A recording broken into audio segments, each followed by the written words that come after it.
And joining us from Traverse City, Michigan is Julie Macintosh, the author of Dethroning the King, the Hostile Takeover of Anheuser-Busch, an American icon. Julie, good morning to you.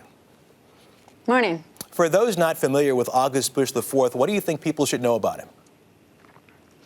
He is a conflicted man. I think one of the most defining things in his life and his history has been his really difficult relationship with his father, August Busch III.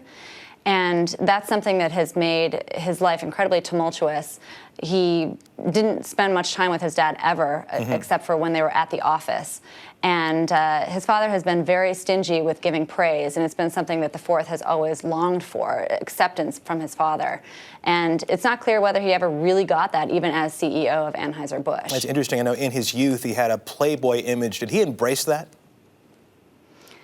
I wouldn't say he embraced it necessarily, but it isn't clear that he really tried to turn the coin and do something else either. People really lobbied for him to change that image, especially on Anheuser-Busch's board.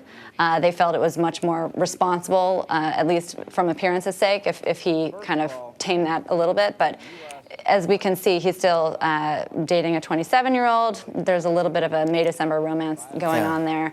And the counter argument is he's no longer working for the company. He can essentially do whatever he'd like. Well, Anheuser-Busch IV, August Busch IV, rather, was at the helm when his family's company was taken over after the family owned it for, what, more than 100 years. What did that do to him personally? He told the distributors of Anheuser-Busch beer just a few months before the company was taken over that it would never be taken over on his watch. So he felt that he violated a level of trust he had with the company's employees and distributors by promising it wouldn't get taken over and then allowing it to happen. So I know that that was really difficult for him after the deal to accept that he wasn't able to live up to his promise.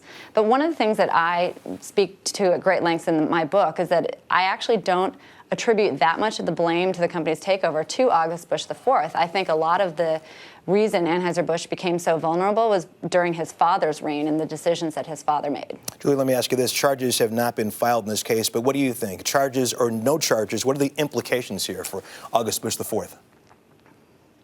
Well, in terms of whether charges will be filed or not, I think there's certainly the potential that August Busch IV just has incredibly bad luck, and this woman may have died from circumstances that had nothing to do with him. That said, he has long lived a fast life, so it doesn't necessarily mean that he wasn't involved in some way. We'll just have to see. But the implications for him going forward are interesting in that he is a board member of Anheuser-Busch InBev currently, and they're going to have to make a determination as to whether they're comfortable with him being in the public eye right now for something like this. I don't think they necessarily have to wait for charges to be filed to make their own corporate decision on the matter. And I'm sure they've talked to him about what has happened, and we might get a sense of what they believe actually happened behind the scenes based on what their decision is. It'll be interesting to see how this pans out. Julie Macintosh, the author of Dethroning the King, the Hostile Takeover of Anheuser-Busch, an American icon. Thank you so much for joining us. We appreciate it. Thanks for having me.